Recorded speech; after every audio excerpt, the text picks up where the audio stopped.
Before I came to Mohe, the only thing that I knew about this place was that it was the most northern town in all of China bordering Russia.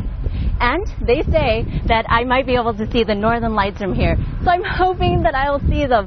But in the meantime, I'm just looking forward to spending some time in a place that only gets a couple of hours of nighttime over the summer months. Welcome to Travelogue. I'm Michelle Lean.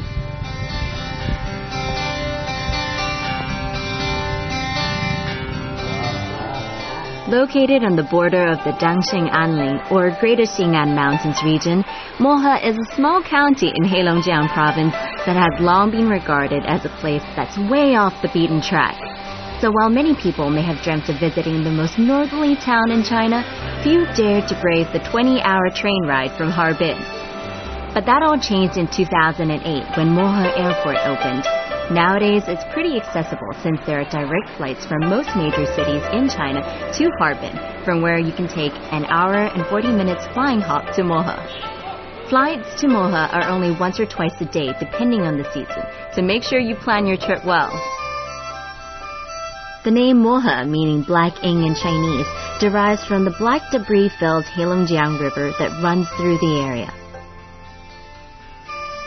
While most people visit this northern town in the hope of getting a glimpse of the northern lights and experiencing the extreme winter and snowfall, few know that Mohe has spectacular scenery all year round. In whichever season you come, it will take your breath away. It's the coldest place in China, with temperatures dropping below -50 in winter.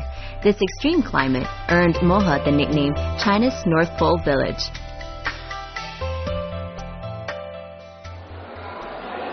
I didn't expect a place dubbed North Pole Village to have many hotels, let alone 4-star establishments.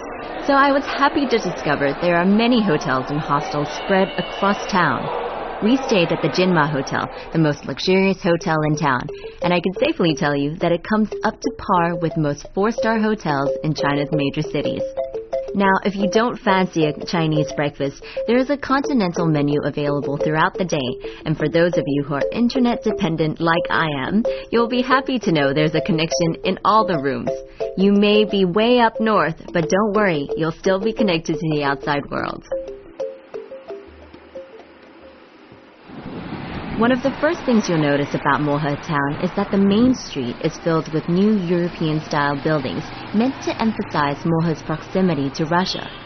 That they had to be built in the first place was due to the Great Fire of 1987 that wiped out virtually the entire county. I head over to a museum in town dedicated to the fire to find out a little more about the devastation which was wrought on the entire Greater Xing'an Mountains area, not just Mohe. It's shocking to hear that it took 28 days to fight the fire after it started on the 6th of May 1987, a date that is ingrained in the minds of the locals. The Great Fire swept across an area of over 1 million hectares, wiping out everything in its path, forests, towns, and homes, and claiming 211 lives. Can you imagine all this pain and wreckage just because of one cigarette? The fact that this museum stands here today is living proof that people can overcome anything. You know, tourists and locals both can come here and remember this day, but they know that outside, everything is being rebuilt. Be warned, some of the images in the museum are quite graphic and leave little to the imagination. Still, it portrays the devastating incident well. In Mohe, the only places left standing were a school, a toilet, a graveyard, and a portion of the forest.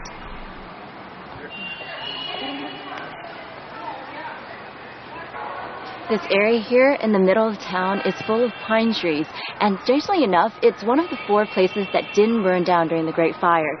If you go around, most of these trees are pretty much older than I am. This is one of the only one that I've found that's around my age. It's not by accident that a grove of pine trees lies in the heart of town. After the fire, the town was rebuilt around this surviving patch of green as a reminder of Mohe's past. Most of the trees here are several hundred years old, and while they lack the presence one would expect of trees that age, don't let their size fool you. The climate here only allows these pine trees to grow a little every year. 那我从小知道有漠河，有北极点，还有北极光。我们生长从小就是在南方，就想来感受一下我们国家最北的这个生活。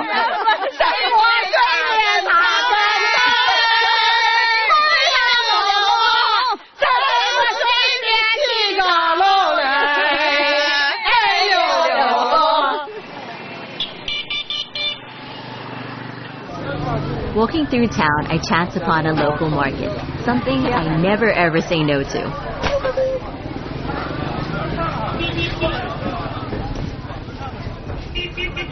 Oh, this is what it's all about. Local markets are so great. Wherever you go, you need to go to a local market. It's where you can find things that, you know, are special to the area. For example, let me see, where are they? I just saw it just now. Oh, pine nut. You can get a lot of them here.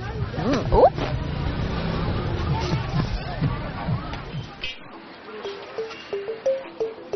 For those of you who are into organic produce, you'll be happy to know that most of the nuts here are grown locally or picked straight from the surrounding forest. I don't think I've seen that many different types of mushrooms anywhere. I was starting to wonder why I didn't recognize most of the mushrooms, but I'm told they're actually wild mushrooms from the nearby forest and are known for their medicinal properties.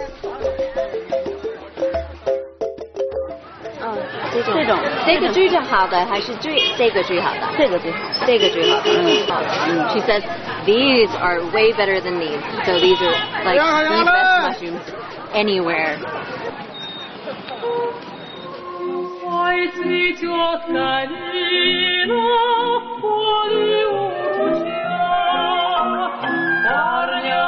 I've been told there's a traditional Russian bread house in town, and who am I to say no to a few carbs?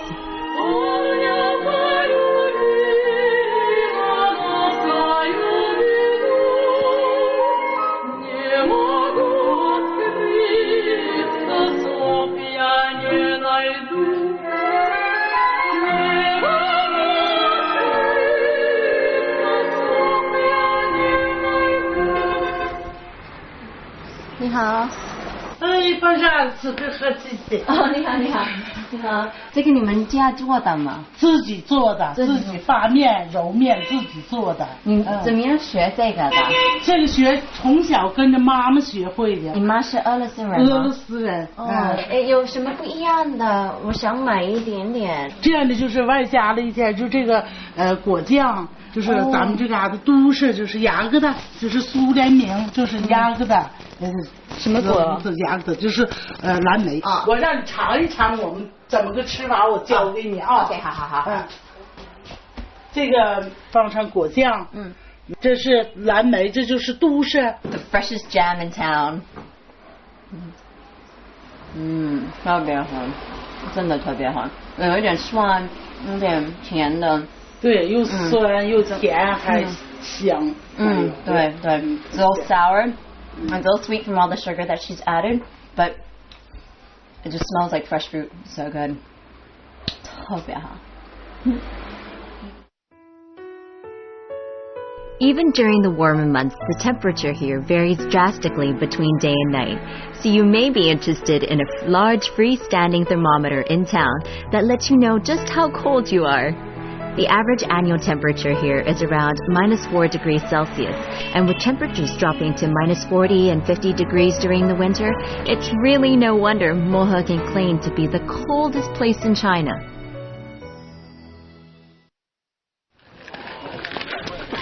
I may have missed out on the 20-hour train ride from Harbin to Mohe, but I certainly wasn't going to pass on a short train ride within Mohe County. I arrive at the station just on time and board the train with some of the locals. I won't tell you my exact destination just yet, but I'm here more for the experience of riding on the tracks of the most northerly town in China. The railway system plays a key role in these less accessible northern regions. It transports the coal and wood from the towns up north down to the central regions of China. In Heilongjiang province, there are 60 railway lines, including a section of the Eurasian Land Bridge, which is a railway connecting China and eastern Russia with seaports in Western Europe.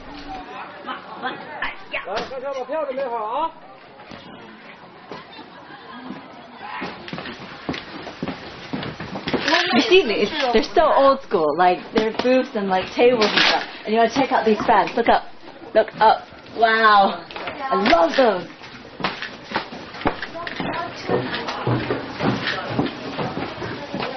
This is really vintage. It's like a vintage train.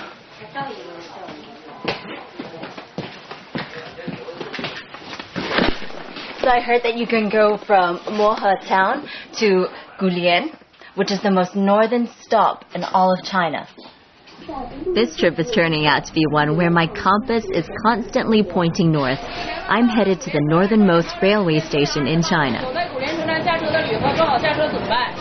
Seeing as the trains aren't particularly packed, I can be a little bit more inquisitive about my fellow passengers.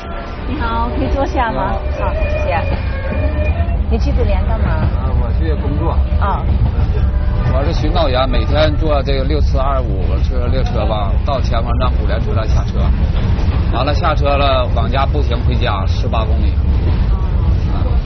He tells me that he walks the route from Gulian to Mohe town, checking the track for problems every day, no matter what the weather's like or how cold it gets. I'm really moved by his evident devotion and good nature when he speaks of his job. I don't think many people would be able to maintain such optimism when it's minus 40 degrees out. So he just said that it's an 18-kilometer walk back to Mohe, and it'll take about 8 hours. So I'll see you in 8 hours. Turns out Gulian is a coal mining town, and while it's not much of a tourist destination, I think it's worth the short journey just for the ride to the most northerly railway stop in China.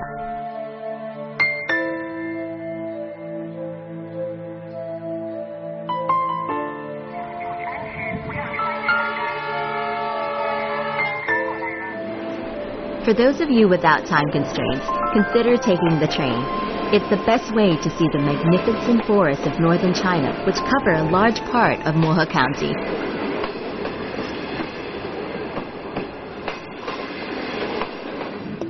From Gulian, I traveled down to a logging area. Yes, I know it's a very unusual place to visit, but after the Great Fire, a lot of emphasis was placed on environmental protection and sustaining the regenerated forest areas. While I'm not the greatest campaigner for environmental causes, I still think that it's important that we all work to reduce our carbon footprint, and I figured it'd be interesting to check out one of the main industries in Mohe. Most of the locals here used to work in the logging industry or have jobs related to products derived from the forest, but in recent times, many have moved to tourism-related jobs. I was told that they have greatly reduced lumber production in order to avoid overexploitation of the forest, and in 2009 invested more than 487 million RMB in environmental protection. This is amazing. Do you see how big these logs are? I can't even imagine how they carry these things down from the mountain. They're just rows and rows and rows of them. It's like huge mountains of logs. If you look closer, you can even see how old these logs are. Right, look here. While it's a great pity that these trees need to be felled, I was happy to learn that many more trees are replanted for every one that is taken from the forest. You know, it's really amazing, like, how old these trees are. 200, 300 years old, and you get a log this big. It kind of makes you think about the paper you use every day, doesn't it?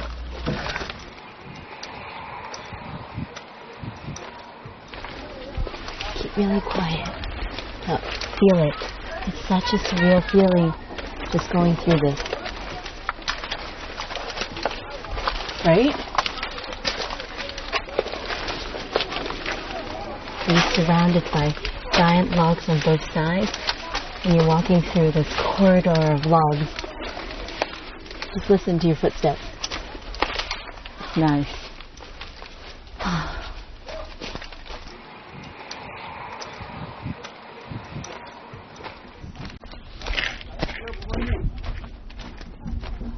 Ni hao. 你好，我是不是啊？你好，你叫什么？我叫王守忠。王守忠是吧？哦，你好，我坐一下干嘛？行。好。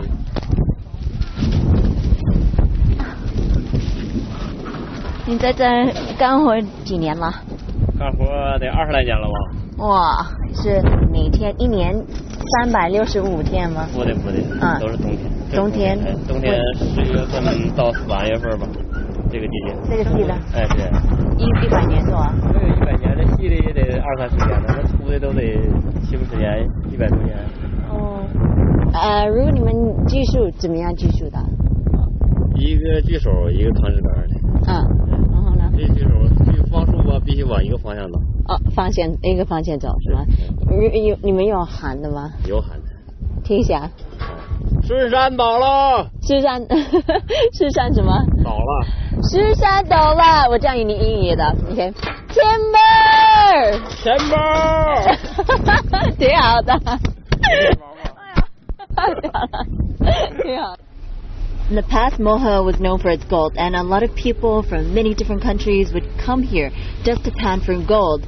And Mr. Chai here, Chai Shifu, is going to show me how it's done and teach me about its history and, well, everything about gold. There are many local legends telling of how gold was first discovered here. The most popular concerns a Russian who was trying to bury his dead horse. While digging the grave, he discovered gold. Another version involves a gold nugget found in the belly of a duck. Anyway, however gold was discovered in 1860, people flocked here from all over the world in the hope of finding their fortune. At the Li Jinyong Ancestral Temple, you'll be able to see the old tools used for panning gold back then, and you'll also find out a little bit about Li Jinyong himself, a government official sent to Heilongjiang in 1887 to establish the Moho gold mine. Having sent some infiltrating Russians packing, Li turned the mine into the most successful gold mine in China at the time. Since then, a total of 300 tons of gold has been found in the area. In his younger days, Mr. Chai was the chairman of the Moho gold mine, and he takes me to the place where the gold panners would rest after spending many hours in the shallow waters of the Heilongjiang River. You can still make out the remains of the makeshift homes here. 俄罗斯当时就苏联没解体之前，苏联人在这块采金最多。到下边看一看，这里头的人当时住的那个条件啊。这个就是搁石头砌的，转圈砌的墙，砌墙之后上面俩扒桦树皮，说人们白天下矿体去采金儿，在那边，晚上回来就到这住，连做饭带吃饭。大概这一个屋也得住10几个人，就这一个小就这一个小地印子。北山上大概10米8米就有一个，北山上也不少。这块前面这个还有，这前面这都是。如果冷的时候，他们怎么样采金子？天都最冷的时候，他才能采金；天都不冷的时候还不能采金。为什么？这种金子呢，必须得冬天采。什么原因？夏天上水，挖下一个坑，在那坑里往出掏沙子，从这沙子往出里拿金，所以夏天上水就不好办。冬天时候是零下40多度，他们受不了。冬天。都不穿庙就可以干，尽管天那么冷了，一干起活了，天那也就不冷了。Being here, it's not that difficult to imagine the hardships the gold panners in Moha faced. It brings to mind the 49ers of the Californian gold rush, both being places where dreams were made, but more often dashed.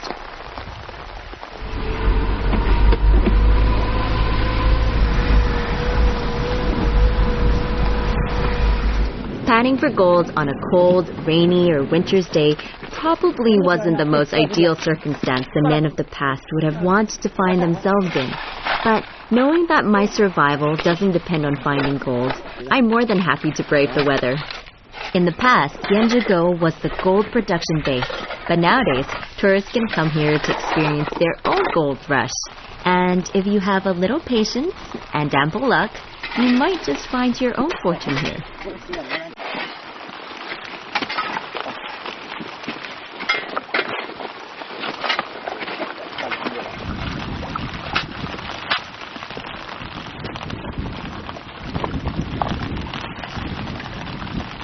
Mm.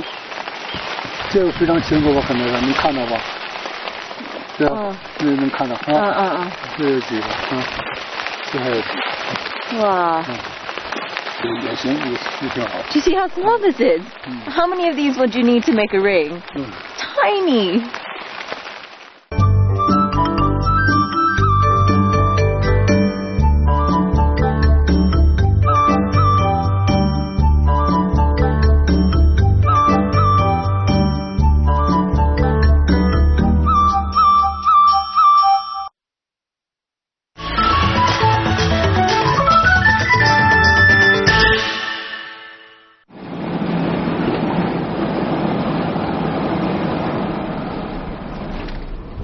When most people come to Moha, what they want is to go to the northern polar village. It's about a 1.5-hour drive from Moha town, but it's there that you'll be able to see the northern lights. Well, hopefully see the northern lights. You can either go by a bus, or you can hire a car and drive up there, you know, through great landscape, forest, and beautiful mountains. So it's a really nice drive.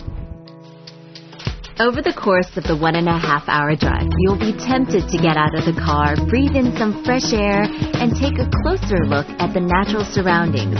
But if you're a smoker, don't even think of lighting up. It caused a great fire once, and you wouldn't want to be the cause of another.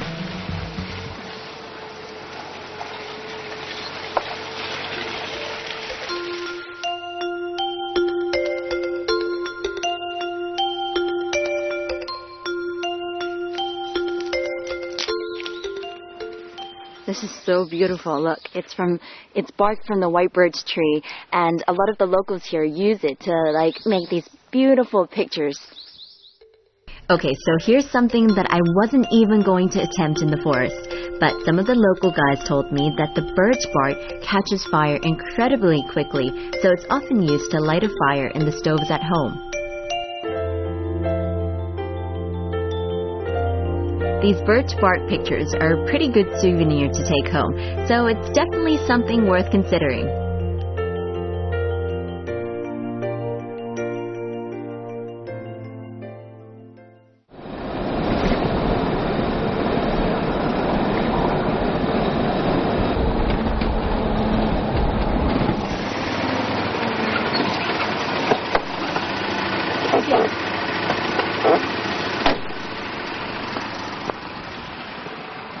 Okay, I recognize the characters Bei and Chun, so I'm guessing that I'm at the right place and we're at Beiji Chun, the North Pole village.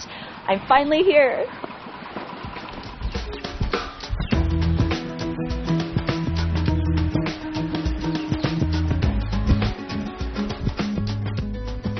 Beiji Chun Ko. Okay, that's good to know that I've arrived at the right place. But even if I hadn't, well, I'm being surrounded by timber houses and wide open blue skies. So, you know, it's not such a bad thing even if I did get it wrong.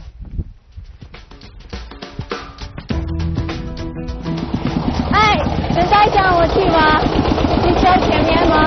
你坐前面吗？啊，好好。哎，谢谢。This is what you call alternative transport. 那我们是走这边是吗？好，走这边是吗？ The people in the village are really nice. I just asked him if he knew where I wanted to go, and he was just like, yeah, I know the way to that place. I'll take you. And he's transporting us at the moment, so I'm like, all right, you know, we'll just jump on the track light thing and go. The most important thing to do when you get here is to find the spot that marks the most northerly point in Moha, and therefore in China. You'll be happy to know that from the village, it's an easy walk across the grassland to this point.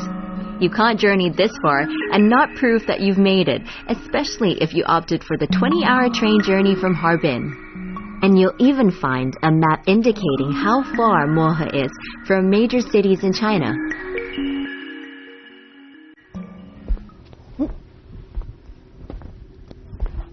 Sure, you can walk from Beijing to Moha. It's only 1,568 kilometers if you're up to the task.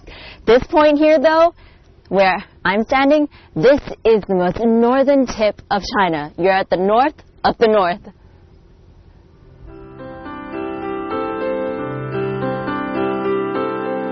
I'd found and stood at the most northerly point in China, but there's no way I'm going to leave without exploring the village. Otherwise, it'd be like going to the North Pole and not taking a look around. Now, I hear that it's a tiny village, but there's no place too big or too small for Travelogue tour.